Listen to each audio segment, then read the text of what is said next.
menindaklanjuti hal-hal yang diperoleh dari hasil kajian ini. Bapak Ibu yang dirahmati oleh Allah Subhanahu wa Ta'ala, pada pagi hari ini untuk sekilas tentang UMKM kami, barangkali di samping kami ada Bapak Kepala Dinas Koperasi dan UMKM, Pak Idrus. Nanti beliau akan menyampaikan secara detail.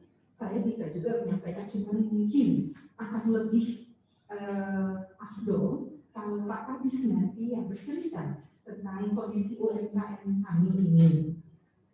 Baik, Bapak Ibu sekalian, barangkali kita tidak terlalu panjang mukadimah karena kita akan banyak lagi yang akan kita diskusikan yang lebih penting. Untuk itu kami mohon kepada Pak Kadis untuk dapat memaparkan sedikit kondisi UMKM kita, karena ini sangat penting.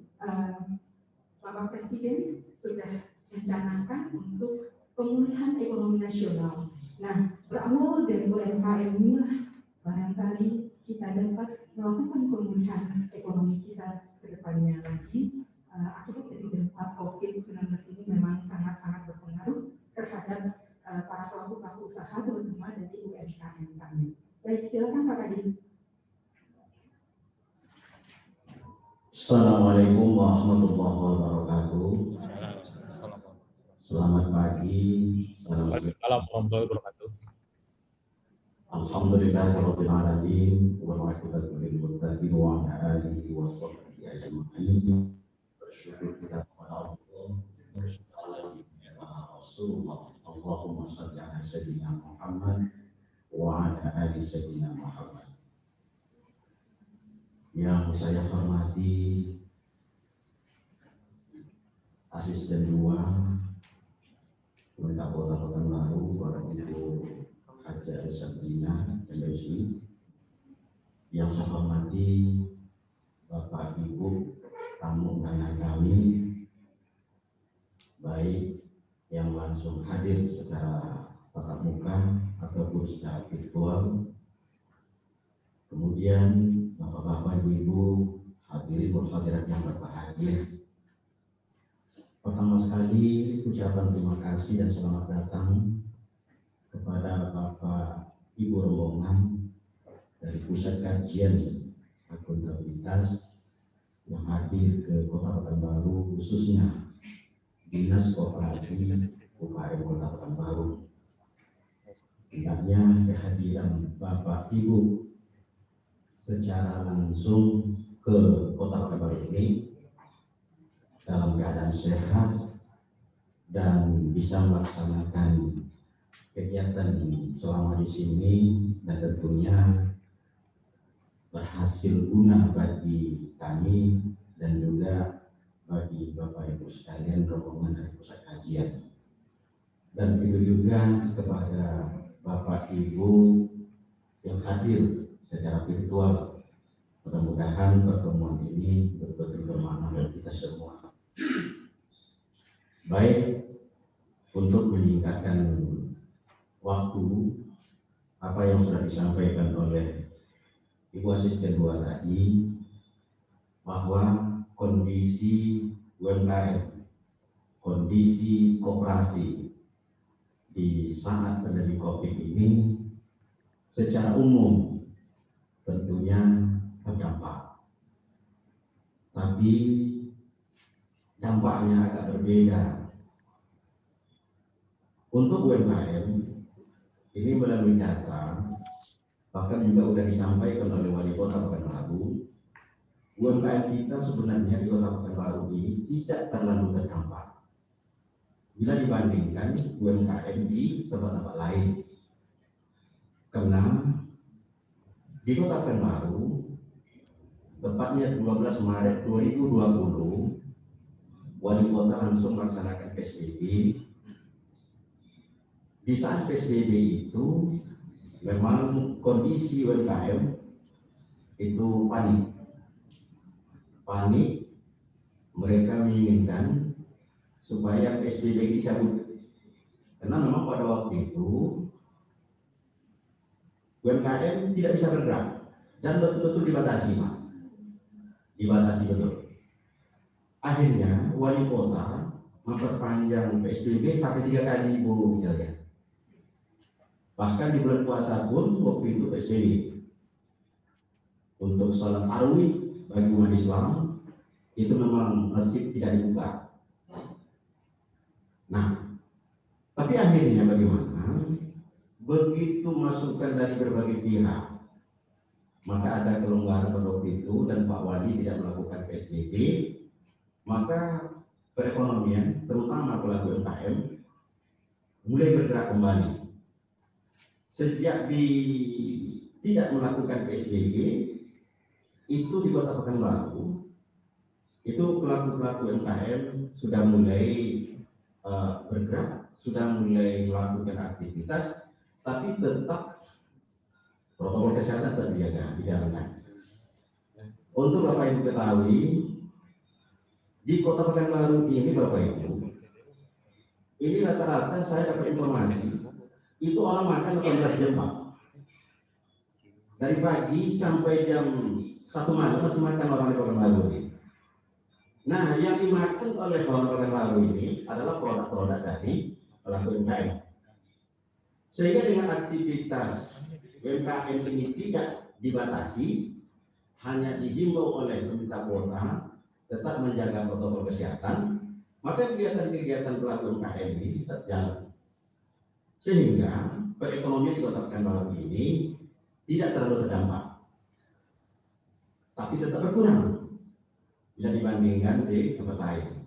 Sehingga saya dapat data, mungkin Ibu Sabrina yang menangani masalah perekonomian di Kota Pekanbaru itu tidak terlalu down ya masalah ekonomi di Kota Pekanbaru. Ini disebabkan oleh pelaku UMKM masih bisa melaksanakan kegiatan di Kota Pekanbaru. Kemudian Bapak Ibu saya hormati, data UMKM Kota Pekanbaru ini kalau tahun 2019 akhir itu berjumlah 14.120. Itu jumlah pelaku UMKM. Di akhir 2020 itu meningkat, Pak, sebanyak 15.098. Jadi walaupun dalam kondisi COVID, pelaku UMKM itu bertambah, Pak, tidak berkurang. Nah, ini kan logikanya sebenarnya kalau udah terdampak itu orang kan hilang, tapi ini muncul. Dan ini pula lah barangkali keistimewaan khusus pelaku usaha mikro, Pak. Kalau pelaku usaha besar, kalau dia itu terdampak, kalau dia tutup ya tidak bisa dia mengembangkan kembali. Tapi kalau pelaku usaha mikro, kalau yang usahanya ini tidak jalan, dia bisa berpindah ke usaha lain. Nah, itulah yang terjadi di Kota Pekanbaru. Jual goreng umpamanya tidak cocok di tempat ini, dia ganti dengan usaha yang lain. Sehingga memang di Kota Pekanbaru ini, karena hobi orang Pekanbaru ini makan, pelaku UMKM ini ya dia pintar, dia sesuai dengan selera dan keinginan pasar, dia bikin usaha. Sehingga tahun ini data akhir 2020 pelaku UMKM kita meningkat sebanyak 15.098. Nah, kalau masalah terdampak, kalau pelaku UMKM ini tidak begitu merasakan sebenarnya, Pak, karena memang keuntungan mereka selama ini juga tidak banyak. Yang terasa itu mungkin pelaku usaha menengah ke atas, usaha besar, mungkin betul-betul merasakan dampak dari ini. Nah, tapi inilah yang kami bina di Kota Pekanbaru. Karena untuk tingkat kota hanya membina pelaku usaha mikro dan pelaku usaha kecil. Jadi mikro dan kecil itu adalah kota, kalau menengah provinsi, kalau yang besar itu dekat kelas atas lagi. Jadi kami selalu bagaimana pelaku-pelaku usaha mikro itu tetap jalan, tetap eksis walaupun dalam kondisi COVID. Kemudian kondisi koperasi. Koperasi di Kota Pekanbaru ini sampai sekarang ini itu berjumlah. Halo? Bisa lanjutkan Pak ya? Kalau koperasi sebanyak 1086. Jadi jumlah koperasi kita 1086. Tapi dari 1086 itu sebenarnya ada dalam proses pembubaran. Itu di akhir 2018 kemarin sebanyak 316. Nah, ini dalam proses Pak, dalam proses. Tapi yang dalam proses perubahan ini kami selalu melakukan pembinaan supaya mereka jangan sampai dibubarkan. Nah, bagaimana dengan pelaku koperasi? Di koperasi ini juga anggota-anggotanya banyak pelaku UMKM. Nah, ini yang kami minta kepada pengurus koperasi supaya ketua koperasi dan pengurus dan jalannya di dalam itu supaya mereka melakukan pembinaan kepada anggotanya yang anggotanya itu adalah pelaku UMKM, apakah melalui pinjaman lunak, melalui koperasinya, atau ikut dia mempromosikan usaha-usaha dan produk-produk anggotanya ke tempat lain. Nah, ini usaha-usaha kita melakukan pembinaan-pembinaan. Nah, kemudian khusus untuk di sekolah SMK, koperasi-koperasi yang ada di SMK itu, kami berharap juga kepada koperasinya supaya anggotanya yang punya usaha dibina. Kemudian anggota yang punya usaha itu kita harapkan dia merekrut dari anggota, dari alumni dia itu untuk sebagai sebagai pembantu untuk menjalankan usaha dari anggota yang ada di koperasi itu, sehingga memang alumni-alumni SMK itu dia mendapat pekerjaan melalui pelaku UMKM, yang pelaku UMKM itu adalah anggota koperasi sekolah sendiri. Ini sudah berjalan di Kota Pekanbaru. Nah, bagaimana dengan dampaknya dengan kondisi COVID ini? Rata-rata Pak, rata-rata kita bisa melihat dengan di akhir laporan akhir setiap berat ada SHU itu semuanya rata-rata menurun Pak, rata-rata menurun, tapi menurunnya tidak signifikan, tidak banyak, tidak sampai 2% Pak. Jadi memang kondisi koperasi ya memang terdampak, tapi dia tidak terlalu terdampak. Nah, kemudian anggota koperasi juga tidak banyak keluar. Tapi yang lucunya, dalam kondisi sulit ini, mestinya menurut kita, koperasi akan banyak anggotanya mengajukan pinjaman. Jadi rupanya tidak seperti itu, Pak. Anggota koperasi tidak banyak minjam ke koperasinya. Karena setelah saya tanya, kenapa kalian tidak pinjam? Rupanya anggota koperasi itu dalam kondisi sulit ini dia tidak berani minjam karena dia takut nanti tidak terbayar utangnya. Daripada pusing, dia mencukupkan apa adanya saja. Jadi dia tidak meminjam. Ini pula penyebabnya SHU dari koperasi itu berkurang karena orang tidak banyak minjam. Karena di Kota Pekanbaru ini itu koperasi sekitar 90% usahanya adalah sifat pinjam. Nah, sedikit sekali koperasi yang punya usaha yang lain, tapi rata-rata di sini adalah koperasi yang usahanya adalah sifat pinjam. Nah, karena kurang meminjam, tentu SHU dari koperasi itu berkurang. Kenapa mereka enggan meminjam? Karena dalam kondisi sulit, anggota itu takut dia nanti tidak terbayar pinjamannya. Kemudian Bapak Ibu saya hormati, yang sulitnya dalam kondisi ini adalah melaksanakan RAT. Kenapa sulit? Karena memang RAT itu harus mengumpulkan orang, harus berkerumunan selama ini. Nah, tapi kita carikan solusi supaya mereka melaksanakan RAT melalui Zoom meeting, melalui apa yang kita lakukan hari ini. Tapi tidak semua koperasi yang mampu melaksanakan RAT melalui Zoom meeting jarak jauh seperti ini. Nah, tapi ada banyak juga Pak, tapi tidak seluruhnya. Sehingga agak berkurang dikit sekarang ini, tahun 2020 itu yang melaksanakan itu ya kuranglah daripada tahun-tahun sebelumnya. Tapi kita tetap meminta kepada mereka supaya melaksanakan RAT. Nah, ini barangkali gambaran di koperasi. Kemudian kami sudah mendapatkan apa namanya? Ada beberapa pertanyaan yang harus kami jawab. Apakah kami lanjutkannya atau nanti tunggu kalian jawab? Di sesi berikutnya. Ya. Barangkali hanya itu Pak, dan saya kembalikan ke Ibu Asisten. Barangkali saya serahkan kembali. Baik, terima kasih Bu Asda. Terima kasih juga kepada Pak Kadis Koperasi terkait Kota Baru Bapak Haji Idrus yang telah memaparkan menjelaskan terkait dengan kondisi LKM di Kota Pekanbaru khususnya. Baik, Ibu Bapak hadirin yang saya hormati, sebelumnya sebelum ke acara diskusi tentang pertanyaan jawaban, perkenalkan supaya yang akan membantu acara ini dan sebelum bertanya acara ini tadi. Mungkin ada baiknya kita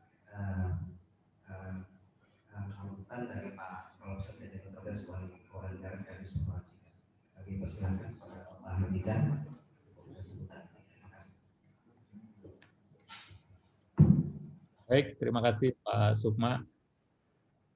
Assalamualaikum warahmatullahi wabarakatuh. Selamat pagi dan salam sejahtera untuk kita semua. Yang kami hormati Bapak Dr. Haji Idrus SAG MAG, selaku Kepala Dinas Koperasi Usaha Kecil dan Menengah UMKM Kota Pekanbaru. Salam sehat, salam kenal Pak Kadis. Saya Helmi dari Pusat Kajian Akuntabilitas Keuangan Negara. Yang terhormat Ibu Elsa Brina, Magister Manajemen, selaku Asisten 2 Pemerintah Kota Pekanbaru. Selamat pagi Bu, salam kenal. Pertama-tama saya mengucapkan terima kasih atas penerimaan tim Pusat Kajian Akuntabilitas ke Kota Pekanbaru, khususnya di Dinas Koperasi Usaha Kecil dan Menengah.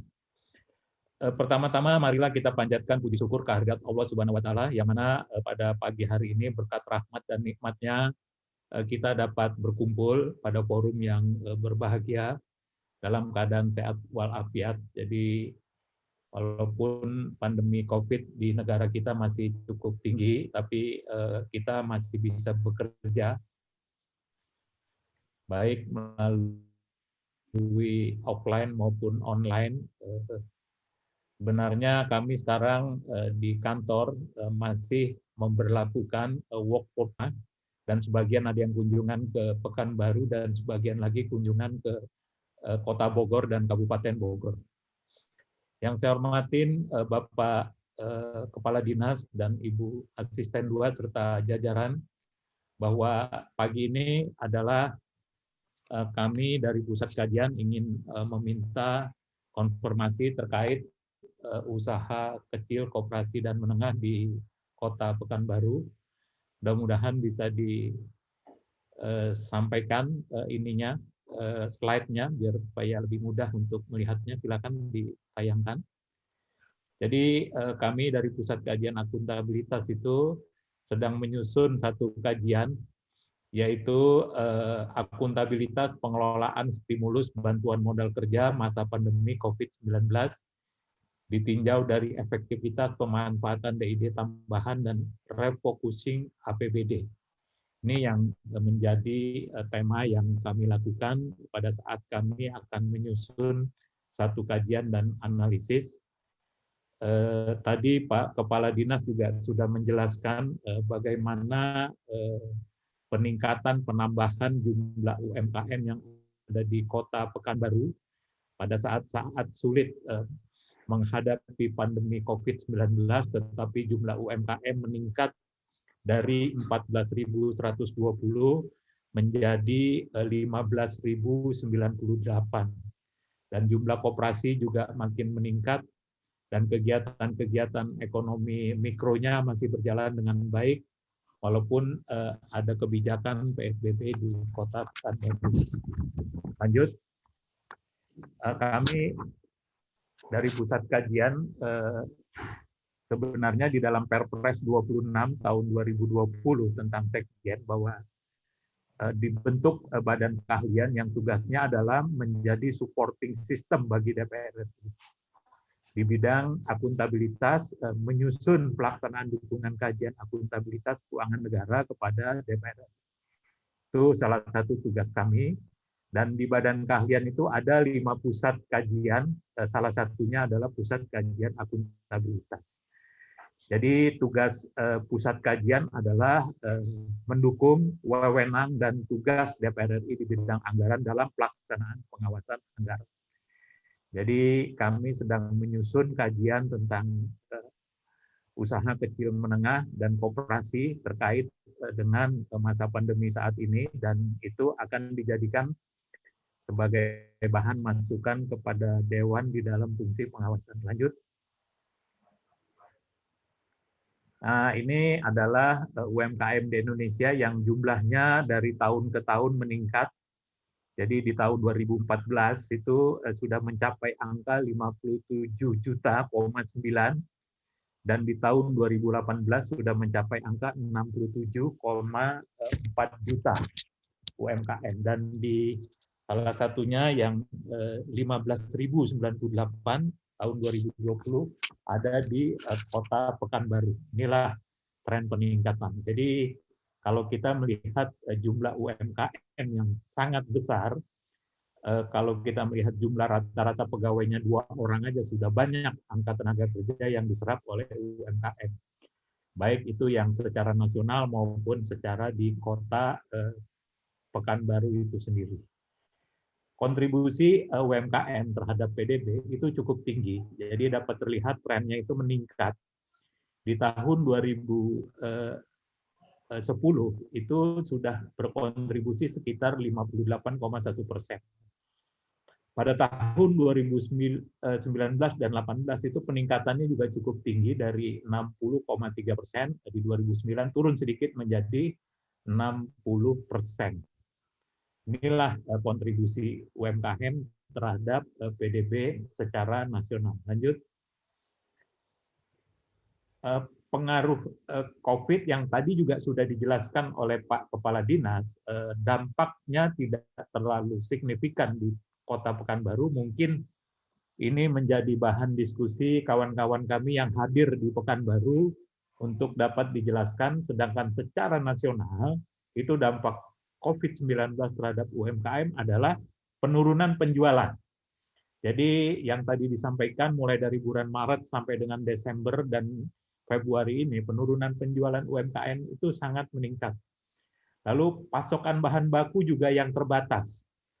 Pasokan bahan baku ini juga menjadi kesulitan bagi pengusaha UMKM di dalam menjalankan roda usahanya. Selanjutnya adalah adanya PHK karyawan yang bekerja di UMKM.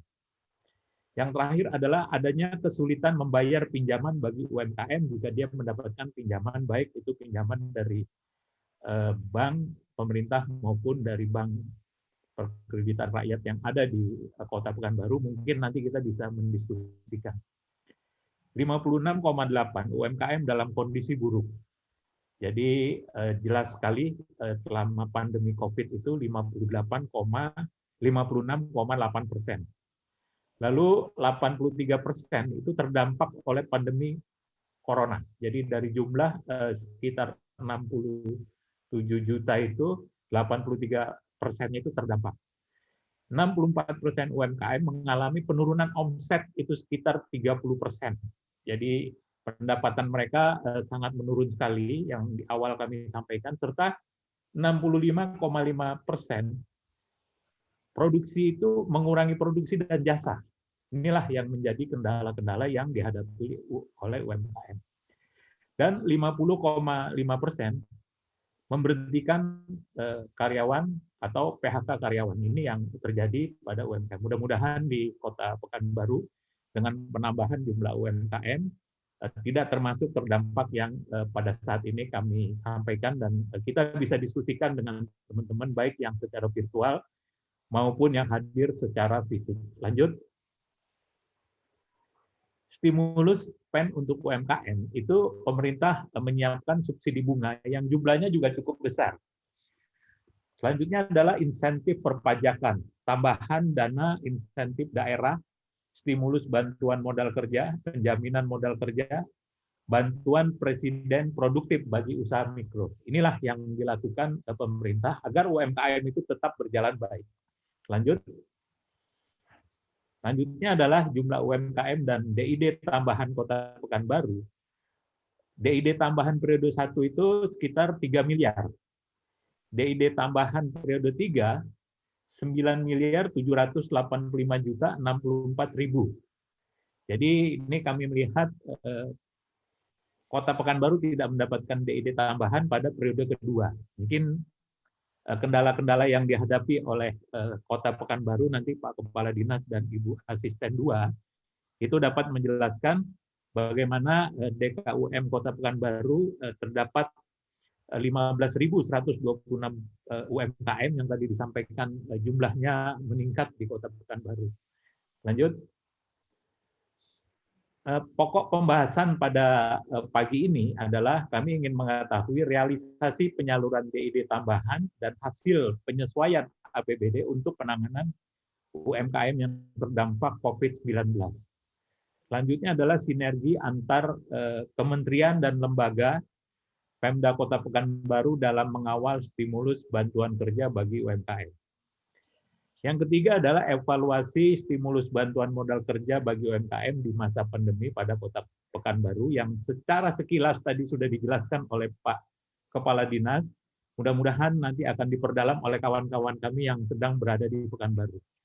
Yang keempat adalah rencana kebijakan pemulihan ekonomi daerah untuk UMKM di Kota Pekanbaru pada tahun anggaran 2021. Inilah yang akan kita diskusikan pagi ini dan mudah-mudahan kami bisa diberikan data-data yang bisa mendukung pada saat kami menulis satu kajian. Mudah-mudahan diskusi pagi ini bisa berjalan dengan baik dan saya menyampaikan terima kasih kepada Pak Kepala Dinas dan Ibu Asisten 2, berharap diskusi ini menghasilkan yang terbaik bagi kami dan bagi DPR RI di dalam fungsi pengawasan.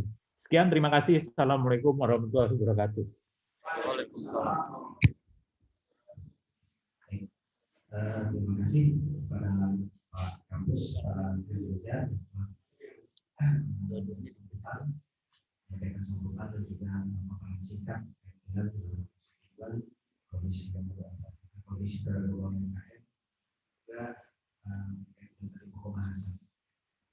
Baik, selanjutnya pada sesi diskusi dengan Pak Kadis. Kami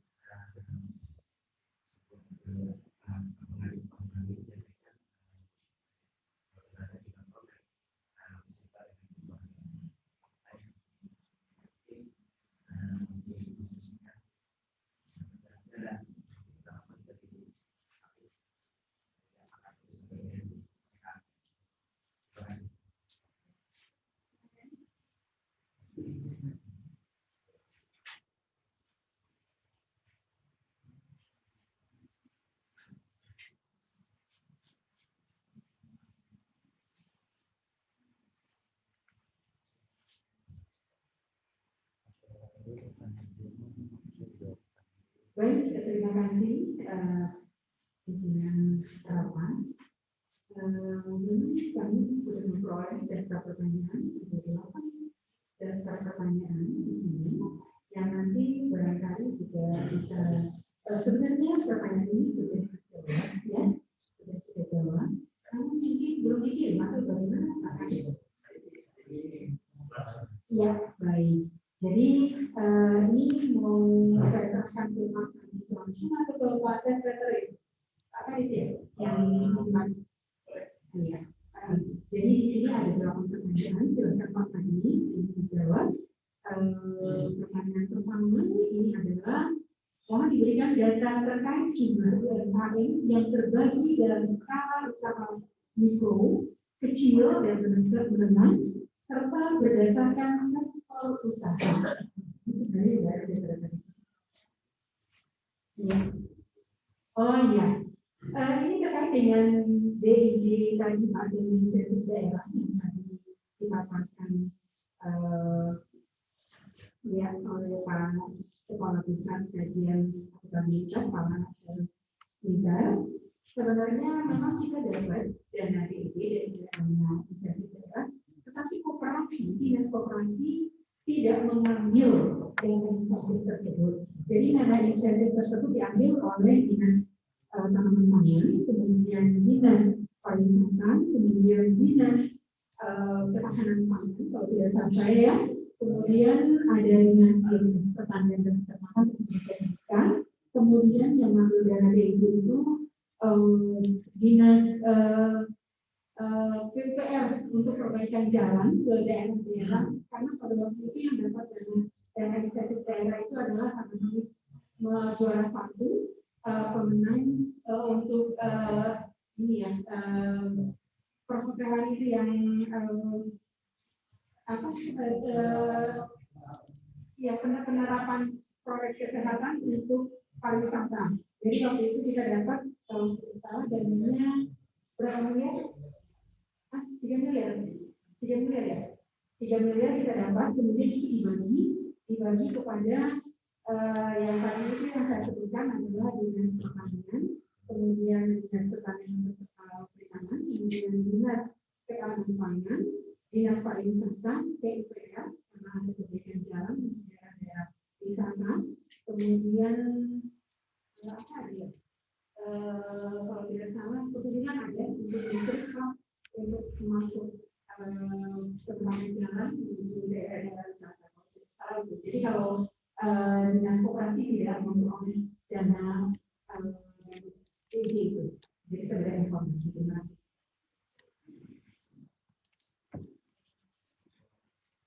Baik, izin Pak, izin Bu Asisten. Untuk menjawab pertanyaan yang pertama, itu tentang masalah jumlah data UKM berdasarkan sektor usaha. Ini kami menjawab berdasarkan per kecamatan Pak. Kalau saya bacakan mungkin tidak selesai saya lagi. Banyak ya Pak. Jadi mungkin ini bisa kita ini saja, bisa kita kopikan, kopi juga ada ya Pak. Ini sesuai dengan per kecamatannya. Tapi jumlahnya tadi sudah kita sampaikan bahwa untuk tahun 2019 itu sebanyak 14.120 dan untuk tahun 2020 itu sebanyak 15.098. Ini lengkap Pak datanya per kecamatan. Kalau boleh kami dapat. Iya. Ya, kopinya kita akan bisa juga Pak, kopinya dari mana? Ya. Mungkin lanjut Ibu. Ya.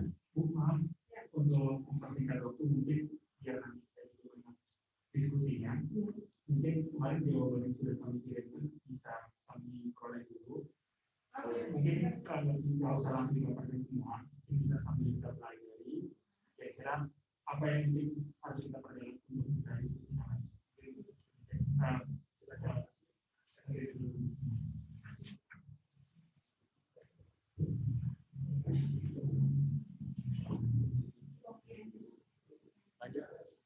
Lanjut semua. Kemarin sudah kita perbanyak Pak. Silakan. Terus fotokopi ini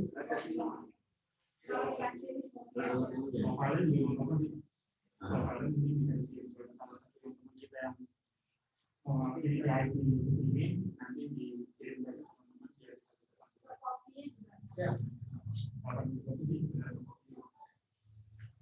selain itu yang lebih efektif itu waktunya akan mulai ini tanggal untuk langsung dimulai. Pertama mungkin memang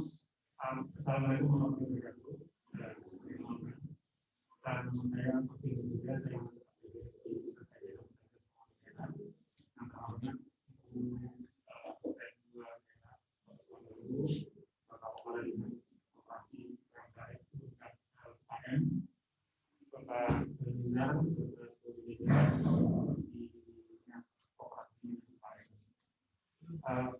terima kasih atas penerimaannya di sini.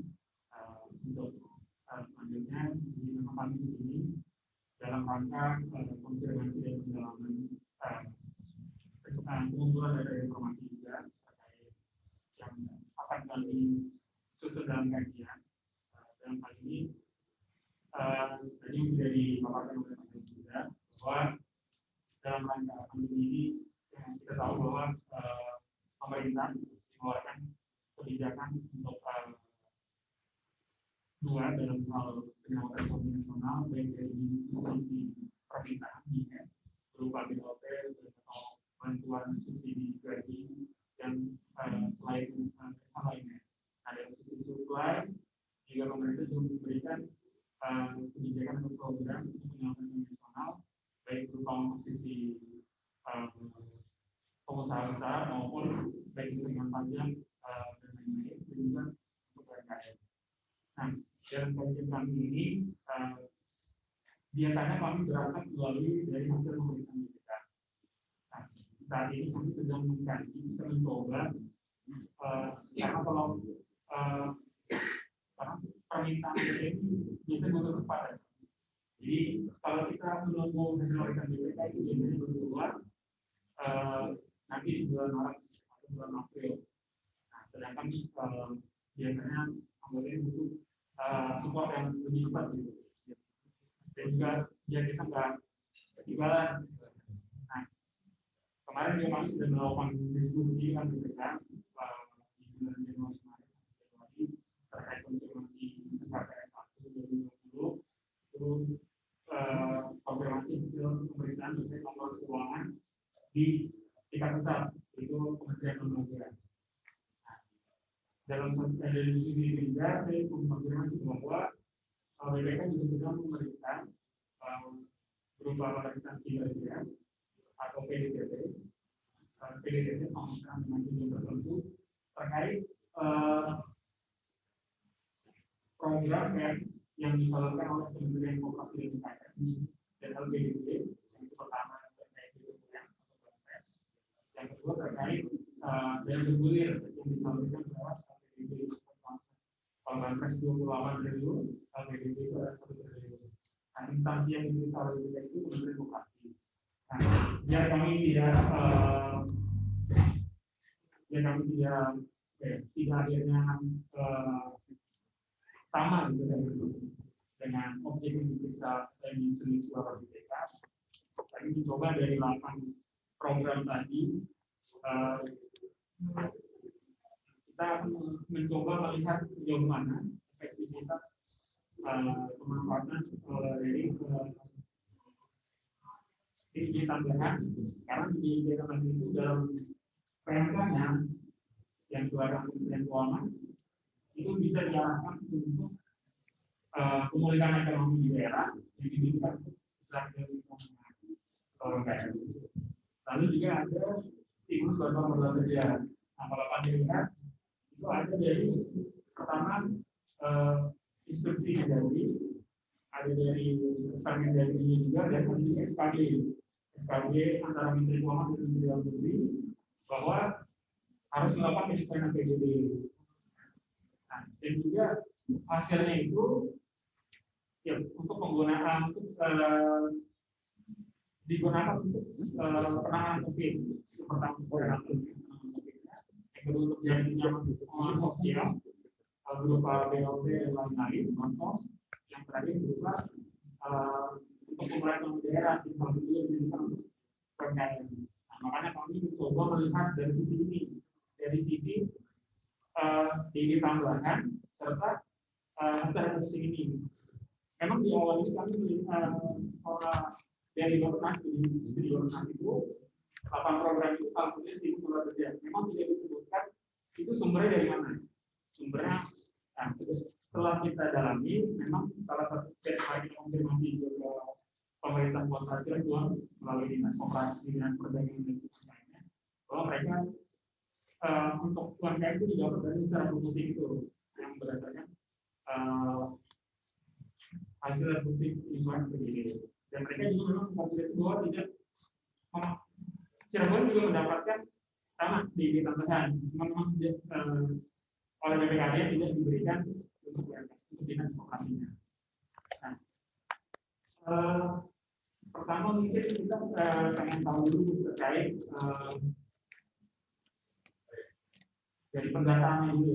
Jadi itu tadi untuk di awal masuk kita biar lebih jelas bahwa benar kita sudah pengen lihat tadi terkait ini, cuma karena informasi yang didapat kita terkait ini memang bisa koperasi tidak memperolehnya, mungkin bisa dijelaskan dulu kira-kira hal kenapanya gitu.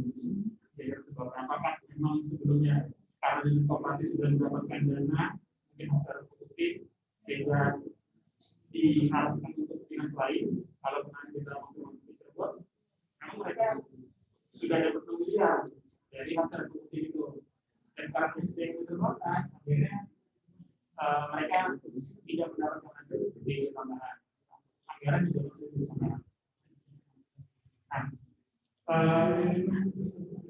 Itu terkait dari ini, tapi mungkin mengetahui juga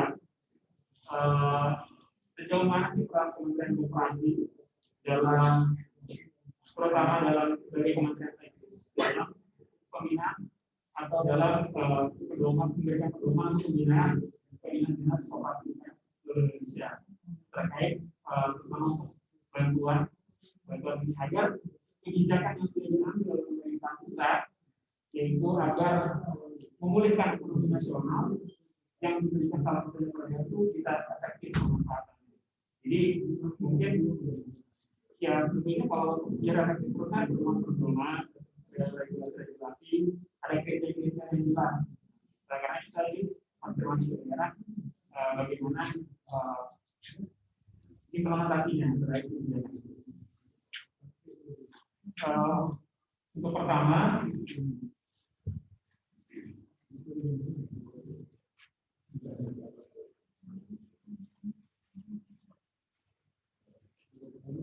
mungkin yang bisa kami tanyakan terkait itu mungkin dari ide tambahan yang mengapa kira-kira dinas koperasi itu tidak terlaksana. Baik, terima kasih. Jadi waktu itu kita memperoleh dari eksekutif daerah itu dari hasil pemenangan juara 1 dari pembuatan video singkat ya, seperti video singkat tentang penerapan prosedur kesehatan COVID-19 di hotel. Nah, jadi waktu itu kita menang, dapat 3 miliar. Jadi pada saat 3 miliar itu wali kota menginstruksikan bahwa sudah ada kriteria yang akan diperoleh 3 miliar itu adalah yang berkaitan dengan untuk pemulihan ekonomi nasional ini, daerah ini 3 miliar itu diperuntukkan untuk memang menunjang kepariwisataan. Ya, termasuk memang UMKM waktu itu ditawarkan. Jadi waktu yang diberikan waktu itu adalah 2 hari. Jadi harus sudah masuk program kerjanya dalam 2 hari itu. Nah kebetulan yang jadi tidak ditetapkan. Jadi maksudnya untuk pariwisata sekian, untuk ini sekian tidak. Jadi siapa yang membuat program kerja yang dianggap itu lumayan sangat menunjang itu di approve gitu, diterima gitu. Nah kebetulan waktu itu yang dua lah ya. Jadi yang cepat-cepatan gitu yang masukkan program kerjanya yaitu dinas pariwisata, dinas ketahanan pangan, kemudian dinas pertanian dan perikanan, kemudian perhubungan, PUPR. Jadi dana itu sudah terbagi habis, nah baru masuk UMKM sudah tidak diakomodir lagi begitu ceritanya. Mungkin juga tadi baru dilakukan satu yang kami tahu lampiran dari satu juga. Jadi kan mengatakan di salah satu sebesar 3 miliar. Mungkin bisa dibantu sampai pastinya sudah berdasarkan instansi itu ada apa?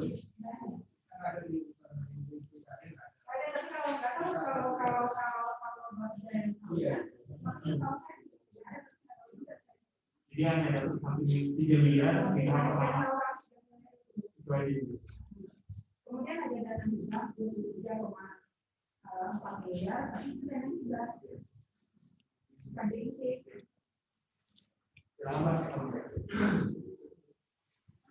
Baik, kami sebagai tambahan jawaban yang asisten tadi. Memang untuk sama-sama kita ketahui, yang melakukan pembinaan terhadap pelaku UMKM itu bukan hanya dinas koperasi saja, tapi secara teknis banyak dinas-dinas yang melakukan pembinaan terhadap UMKM. Seperti dinas pariwisata, secara teknis UMKM yang bergerak di bidang pariwisata itu melakukan pembinaan terkait adalah mereka. Kemudian dinas pertanian dan perikanan juga seperti itu.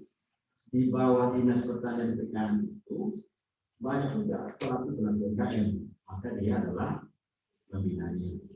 Ketahanan pangan juga seperti itu. Besok juga itu. Nah, kita dinas koperasi UMKM itu yang punya lembaganya UMKM kita. Tapi secara teknis pembinaannya adalah dinas-dinas yang tadi itu. Wisata, ada disiplin, ada pertanian perikanan, kemudian ada isu juga tenaga kerja juga itu. Jadi jangan-jangan dana TB tadi itu masuk ke pariwisata, tapi arahnya tetap untuk pembinaan UMKM yang ada di Indonesia. Nah, tapi kalau kita yang 3 miliar pun tidak ada waktu, tidak tahu kita. Apalagi yang kedua dan yang ketiga, kalau memang ada yang ditampilkan tadi sembilan bagian, kita tidak tahu. Malahan kami juga bertanya, Pak, karena dinas kesehatan ada di bantuan itu juga ya. Kita sudah sibuk-sibuknya di awal April itu, sibuk turun ke bawah, mencari pelaku-pelaku UMKM yang betul-betul terdampak gara-gara PSBB itu. Karena Pak Wali awal-awal PSBB itu waktu itu mengatakan semuanya, jangan-jangan nanti gara-gara corona itu timbul krisis kesehatan pasti. Gara-gara krisis kesehatan muncul krisis berdampak kepada krisis ekonomi. Gara-gara krisis ekonomi, ya ini naudzubillah kata dia, jangan sampai timbul pada krisis sosial, ketertiban apa namanya, ya kriminal itu. Jadi dia menyarankan khusus ke dinas koperasi karena lembaga UMKM bermasalah di koperasi, maka mulailah sekarang dinas koperasi untuk mendata pelaku-pelaku UMKM yang terdampak gara-gara virus ini. Itu makanya kami dari awal, Pak, awal April itu sudah mulai mendata, walaupun belum ada perintah dari Presiden masalah kantor itu. Jadi kami sudah mendapatkan data waktu itu, data awal itu sebanyak 9.000 sekian. Tapi setelah kami verifikasi, ini manual aja kami mencari data itu. Setelah kami verifikasi, akhirnya bersihlah data itu 7.888. Waktu itu belum ada perintah dari pusat bahwa ada bantuan itu. Kami hanya memegang data, mengetahui Pak Wali nanya, apa pelaku UMKM yang terdampak. Tinggal saya jawab itu. Dan di posisi juga kalau di jumlah yang terdampak itu secara kami data di awal waktu itu 7.888. Ini langsung kami tanya, kenapa ini signifikan terdampak? Karena PSBB berjalan berubah. Kalau sudah PSBB berjalan, orang tidak bisa jualan balik. Betul-betul dirasakan mereka. Di hadapan mereka online, kalau itu mereka tidak bisa. Jadi muncul ide waktu itu, keinginan kami, mudah-mudahan adalah bantuan dari pusat. Karena kami dengar juga ada ide tadi. Pokoknya untuk ya tidak ada, Pak. Nah, ini sebagai jawaban kemarin. Terima kasih Bapak.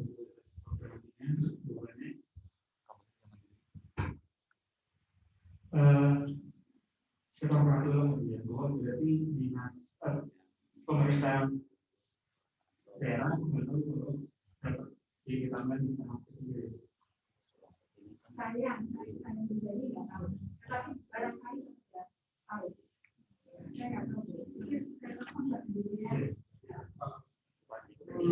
Selanjutnya, kalau DPR ini terkait dengan itu ada 3 pernyataan Tuhan. Pertama itu tahap 1 itu Pemprov 2020 itu merupakan baru mendapatkan yang hasil menang ya pasti daerah di tahap 2 ya ada kota Pekanbaru lalu di tahap 3 di tahap 1 itu ada tertera kota Pekanbaru besar 9,3 ya. Nah di tangga itu memang arahannya memang kalau dari baca konsen itu tidak suatu kewajiban. Hanya memang diarahkan untuk 3 tadi itu untuk penanganan COVID baik saja, lalu yang kedua adalah dan hubungan sosial, kemudian pembangunan daerah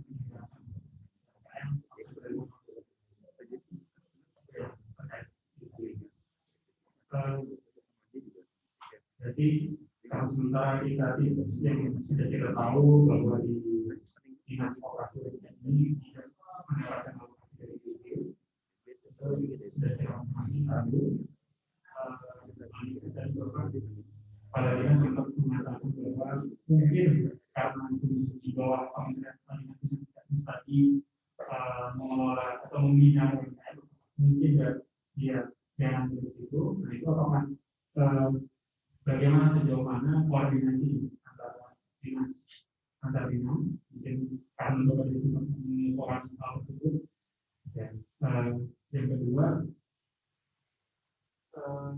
Bapak juga sempat tadi mengumumkan terkait pendatangan bagaimana dilakukan di awal kan dari benar-benar mendata sendiri langsung baik berupa data keseluruhan, data keseluruhan dan bilang bahwa per itu kan data keseluruhan. Nah, itu selanjutnya data yang terbentuk itu mungkin bisa dipaparkan dijelaskan bagaimana proses ini.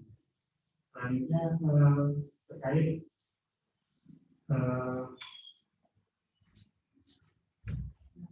kriteria mengkonfirmasi dulu terkait hasil rekonstruksi Pak. Kalau kemarin di Cirebon itu mereka mendapatkan pilihan dinasnya itu untuk diberikan berupa bantuan tunai atau jaminan. Nah kita konfirmasi dulu untuk mendapatkan dari PKD pertama, lalu nilai berapa mungkin di jawaban tertulisan sudah ditetapkan.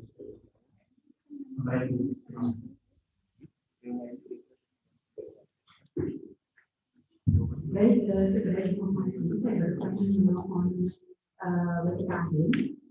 Jadi menurut BPKB kita memang memperoleh dana DIY jadi hibah sebenarnya.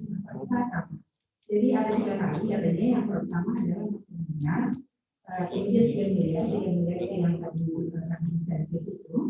Kemudian ada hibah keselamatan serta wisata namanya itu adalah 15 miliar. Tapi dia akan menggunakan saya secara rinci dan itu. Jadi tidak ada dana hibah pariwisata namanya bukan untuk kegiatan lain gitu.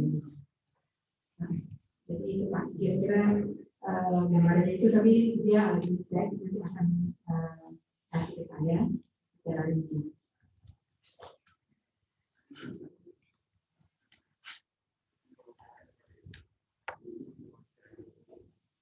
Izin Pak Ketua, mungkin untuk masalah dana DIY tadi tidak bisa lagi, karena memang kami di Nagorazi tidak tahu. Nah, bahkan kata itu tadi itu di bawah namanya kan, Langsung yang 5 itu kan PKD. Walaupun kami butuh waktu itu, Pak. Malahan di saat kami butuh, duit yang ada sama kami pun dia ambil, Pak.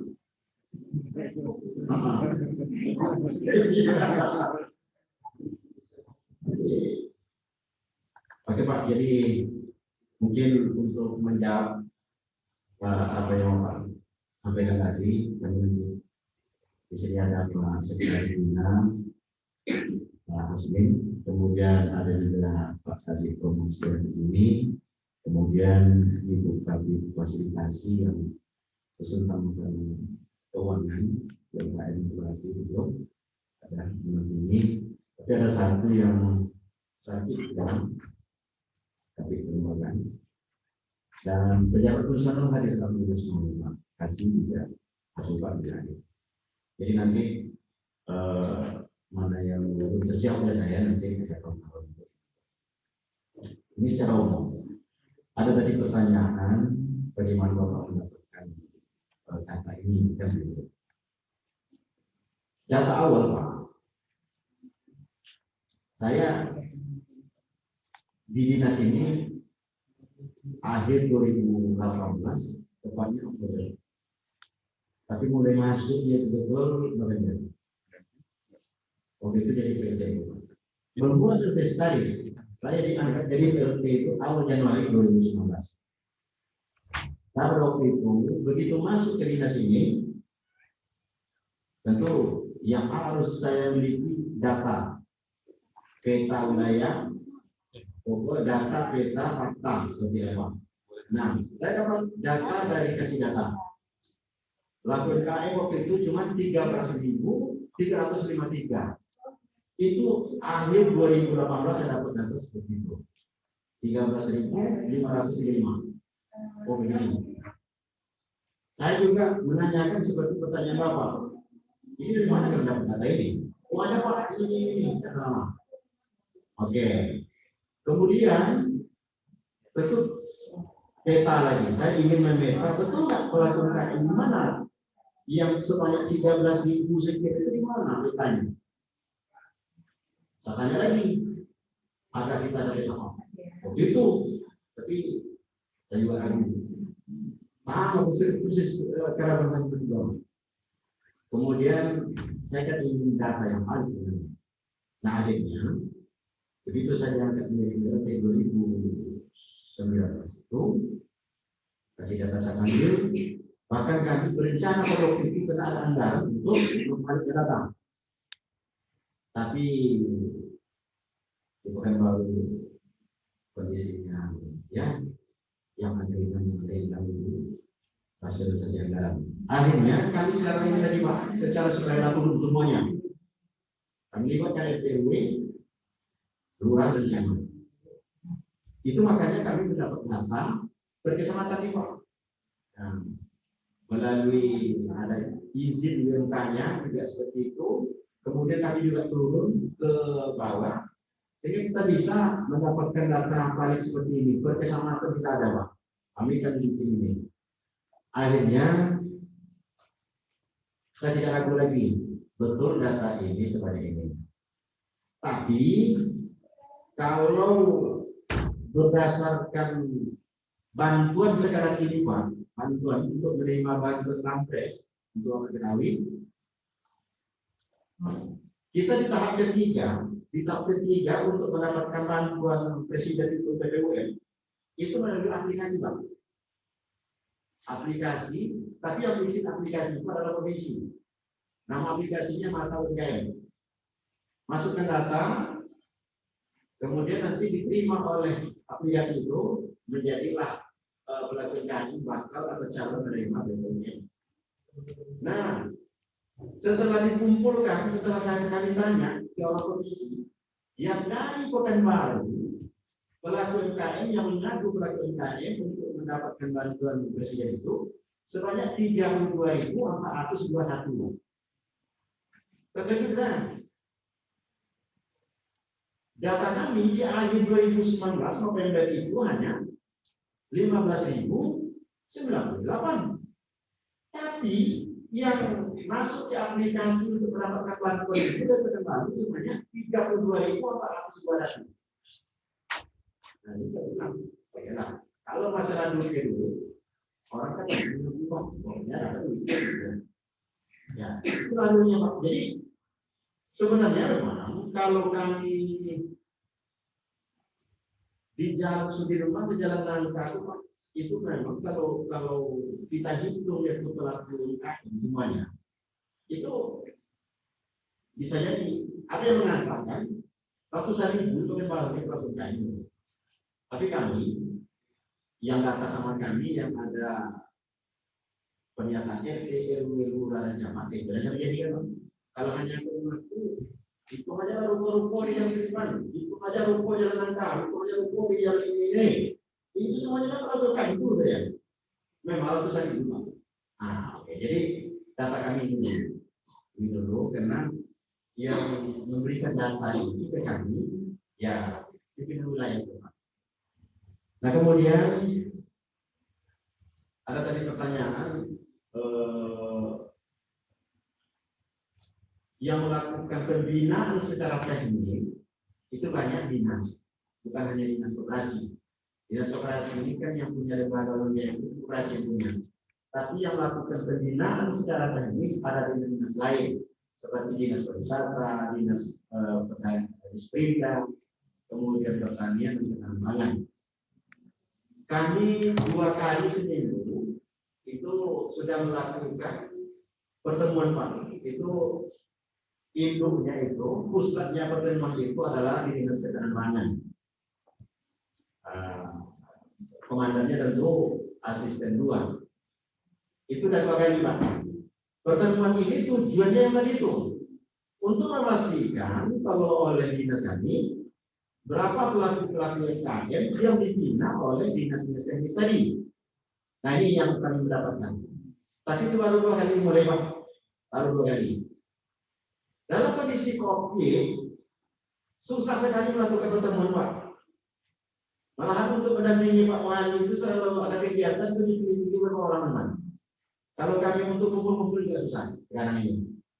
Tapi kami sudah melakukan pertemuan itu dinas-dinas yang di bawah asisten 2 itu yang bergerak tentang masalah ekonomi ini itu sudah 2 kali melakukan pertemuan. Yang kami tunjuk untuk koordinatornya adalah Dinas Ketahanan Pangan. Nah, maka sekarang ini ada pelaku-pelaku UMKM yang mulai pekan pangan namanya Bu ya, ada pekan pangan namanya.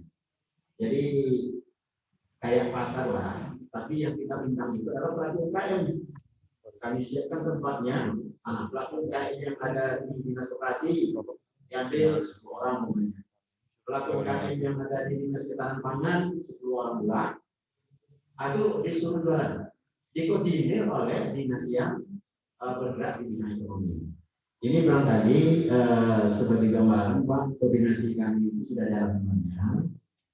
Tapi masalah bantuan-bantuan tadi itu satu pun kita tidak pernah menyampaikan ke kita. Pokoknya dapat bantuan tunjangan tidak ada Pak. Nah rupanya ada dinas pariwisata, tapi namanya bukan bantuan UMKM, karena hibah pula Bu ya. Terakhir informasi memang ada di depan dari tapi itu untuk sekarang. Nah, kesehatan pula. Nah, itu yang tadi itu Pak. Jadi bukan untuk UMKM kan? Jadi itu makanya kita betul Bu, ada itu dana BPJS itu yang memanfaatkan, tapi itu untuk dinas kesehatan juga. Jadi yang lain-lain itu juga. Itu informasi. Kemudian saya menambahkan tadi transportasi, kita setiap hari Kamis, sekarang bisa lihat hari Kamis pagi dari jam 8 pagi sampai jam 12 siang, kita mengadakan pasar tani. Jadi langsung pelaku-pelaku bukan hanya petani, tetapi pelaku-pelaku jadi ada binaan dari dinas pertanian maupun dinas ketahanan pangan, jadi pengolahan hasil produk pertanian. Jadi itu mungkin yang dimaksud oleh Pak Hadi. Jadi memang ada binaan mereka seperti di dinas pertanian dan perikanan untuk pengolahan bakso, ngajel dari ikan patin, dari lele dan lain sebagainya, kemudian ikan sale dan lain sebagainya. Jadi itu dipamerkan. Jadi langsung itu gunanya adalah untuk memutus mata rantai supaya petani tadi mendapatkan nilai sampah yang lebih tinggi, pelaku-pelaku ini juga, kemudian juga konsumen juga terbantu. Jadi harga rendah dari pasar, tetapi kalau dari petani itu akan mendapatkan nilai lebih tinggi karena biasanya mereka adalah memberikan produk mereka kepada pengepul, kemudian pengepul nanti dalam penjualan itu jadi yang bentuk tunai itu hasil produk konsumen.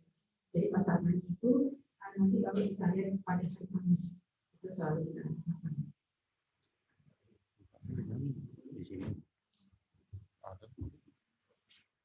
Terima kasih. Assalamualaikum warahmatullahi wabarakatuh. Selamat pagi, Ibu Elsa selalu.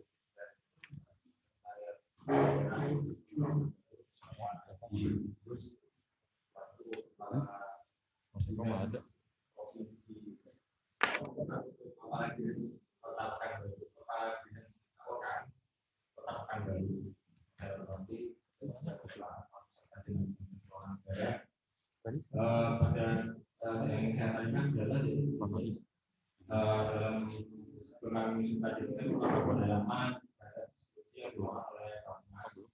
Jadi di Bapak disebutkan bahwa kebijakan stimulus dan pemerintah itu adalah stimulus dalam modal kerja, terutama ditujukan kepada UMKM yang memang belum pernah mendapatkan layanan perbankan gitu. Nah, yang saya tanyakan ini apakah dinas koperasi ini pernah melakukan pendampingan ataupun penyaluran bantuan tersebut pada UMKM untuk mendapatkan stimulus bantuan modal kerja tersebut modal kerja bagi UMKM terutama yang belum pernah mendapatkan layanan dari perbankan. Nah, itu apakah sumbernya memang dari pusat dari APBD atau memang realokasi atau reproduksi dari APBD? Kemudian yang kedua saya tadi mengamati bahwa ada kemarin di Kota Pekanbaru sempat diberlakukan PSBB, namun karena ekonomi yang agresif kemudian PSBB dicabut dan sampai sekarang tadi saya dengar sampai jam 1 malam itu masih ada yang iya. Nah, ini saya menarik karena di Pulau Jawa sendiri pembatasan jam malam itu sangat ketat sampai banyak pukul di malam semua toko paruh harus tutup. Di Jakarta dari Pulau Jawa itu apakah dengan pelonggaran seperti ini maksudnya gimana dengan angka COVID-nya apakah bisa terkendali? Demikianlah pertanyaan dari saya. Assalamualaikum warahmatullahi wabarakatuh. Itu sebelum tadi Mas pertanyaan itu Pak Kapus itu ada acara lagi di virtual juga dengan Dinas Dukcapil di Kabupaten Bogor. Terima kasih.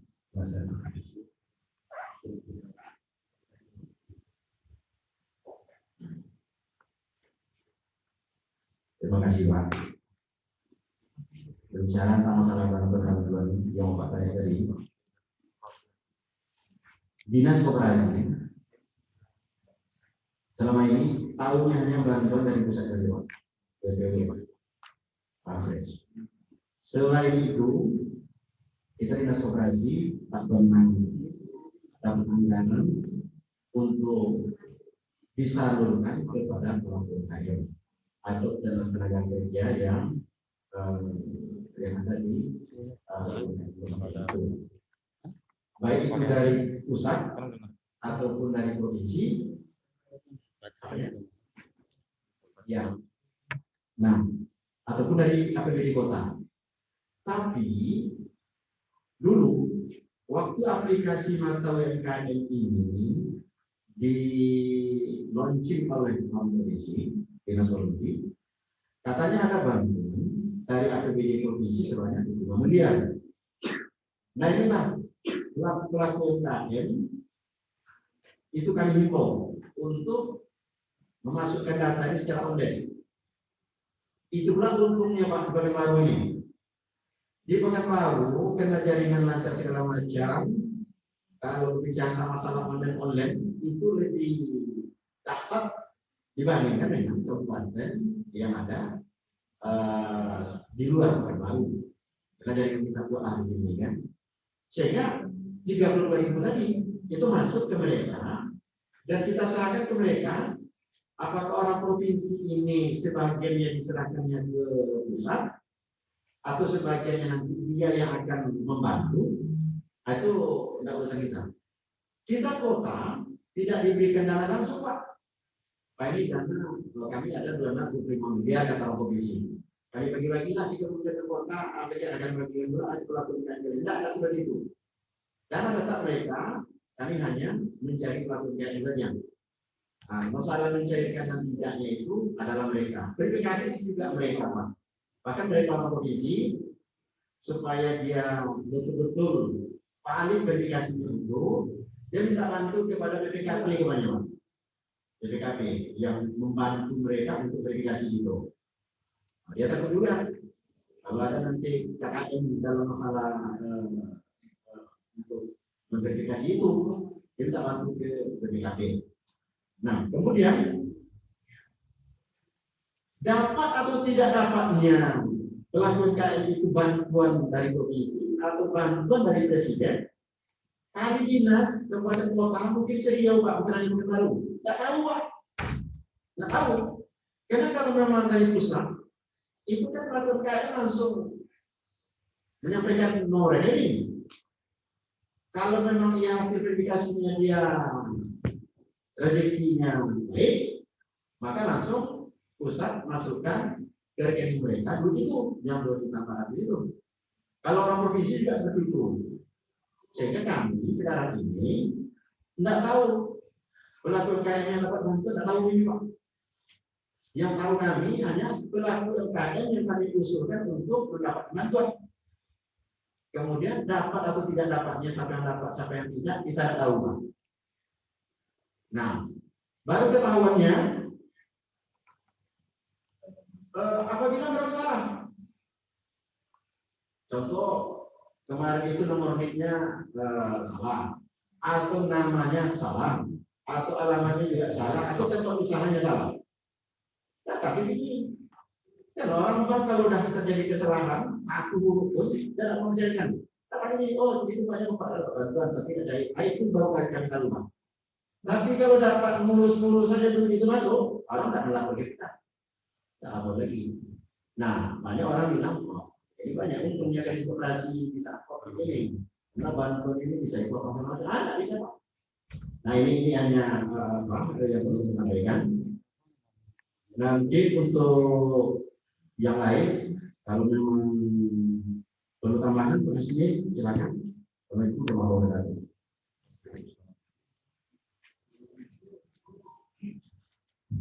Terima kasih, izin Pak Kadis, Bu Asisten 2, Ketua Pimpinan Dokter. Mengenai yang disampaikan tadi, apakah bantuan yang ada di Kota Pekanbaru dapat dijelaskan? Bahwasanya kami juga pernah mengadakan pertemuan dari Dinas Koperasi UKM Kabupaten Kota dan juga Dinas Koperasi Disperindak Industri Koperasi UKM Provinsi dengan pimpinan Bank BRI. Karena bantuan hukum ini kita hanya lembaga pengusul sesuai dengan peraturan yang disampaikan dari Presiden. Bahwasanya lembaga pengusul itu Dinas Koperasi Kabupaten Kota, Dinas Koperasi Provinsi, kemudian Koperasi Kabupaten Hukum, kemudian Kementerian Lembaga, kemudian Lembaga Penyelidikan. Kita hanya berusul semuanya. Setelah diusulkan, nanti dari Kementerian Koperasi itu diverifikasi, hasil verifikasi itu langsung ke BRI, ke kita di Kota Pekanbaru di BRI. Setelah kami mengadakan pertemuan di provinsi kemarin, juga hadir